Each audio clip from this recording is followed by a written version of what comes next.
Okay, so for you guys out there who have lower back stuff, who have pain in your lower back, I hate to tell you this, but it's not coming from your back most of the time. Now, okay, somebody out there is going to say, oh, but I have a bulging disc, oh, but I have a slip disc, oh, I have a muscle strain. Fair enough, but why do you have that? That's the essential question you want to ask yourself. It's not that you have it or you don't have it. The question is, it occurred because of something, and it didn't just happen. Obviously there's an amount of strain there, but why is there the amount of strain there? The thing to remember is that when you sit in a chair or when you sit in this kind of position for a long time, and boy, in the Western world, we sit way too much without neutralizing it. Not that we sit way too much all by itself, but we don't do anything about it. That's the important thing. We need to loosen our hip joints, in particular the hip flexors, the muscles that let your hips do that let you bring your knee up. Those are your hip flexors.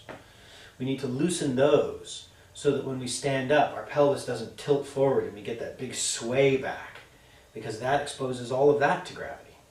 Let me just give you a picture. If this is like this, and I stand up, and these are short, I stand up like this. Now, keep in mind, this is wildly exaggerated. But if I can lengthen these, then this happens. And everything's in better alignment again. That's important, because if I do even just this for a little while, all of this gets crunched. It exposes it to gravity. It puts a lot of strain on it. It's difficult for your back. Okay, so what do? I recommend having a little towel if you haven't done this for a while, or if you haven't done this at all, a little towel, or even you can use your little pillow or whatever you're using to neutralize your chair to get your hip flexors stretched. This is important because sometimes putting pressure on your knees for some people can be a little bit difficult. That's a whole other discussion, but for now let's just go with a little pad on the floor. So put a little something there. Get yourself a nice base. Make sure that this is like this and not like that. Make sure it's like that. Trust me on this one. Tuck your pelvis under. See? Tuck your bottom under like this. And you'll feel a pull pretty much right away, right here. Somewhere right in here. Alright? That's great. That's what we want. Pull. Not pain. Just pull. So we pull and we keep that bottom tucked under. We're lifting here. We're tucking this under here. You'll feel that nice stretch. Leave it on there until you feel it kind of relax just a little bit. And then switch.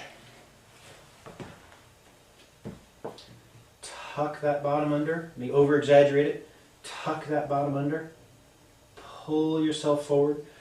Gently. Gently. And then when you feel it relax, should be 20, 30 seconds, no more than that. Then you can relax and come back up and get on with what you were doing. So keep in mind that these exercises are a nice short-term solution. Also keep in mind that the more that you move around during the day, the less tendency you're going to have to accumulate stress in your body, and that's a very, very, very good thing. Keep in mind that your body likes to do different things, and that stretching it even just a little bit during the day, maybe on your lunch break, maybe during your afternoon break for 5 minutes will pay you huge, huge benefits. So, hi, I'm Chris Hendricks. Thanks for your interest in my videos. I appreciate it.